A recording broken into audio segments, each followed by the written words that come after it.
चूक नंबर 2 आहे, तुम्ही तुमचा मेकअप रिमूव्ह करत नाही झोपण्यापूर्वी.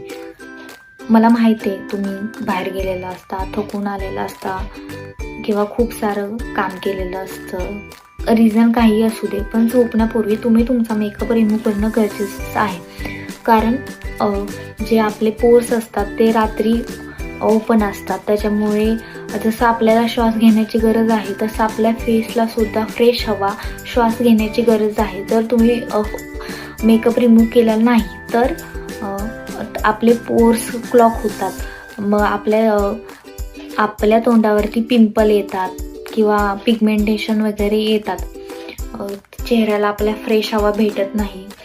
त्याच्यामुळे रात्री झोपताना मेकअप रिमूव्ह करून झोपणं गरजेचंच आहे. मेकअप रिमूव्ह करण्यासाठी तुम्ही डबल क्लिन्झिंग करू शकता, म्हणजे डबल फेस वॉश करू शकता किंवा मेकअप रिमूव्हर वॉटर येतं ते तुम्ही यूज करू शकता आणि त्याच्यानंतर फेस वॉश यूज करू शकता. आणि तुम्ही जर मेकअप वगैरे केला नसेल तर डायरेक्ट तुम्ही फेस वॉश करून तुमचं night skin care routine follow करून झोपला तरी काही प्रॉब्लेम नाही. बट झोपण्याच्या आधी मेकअप रिमूव्ह करून झोपणं गरजेचंच आहे.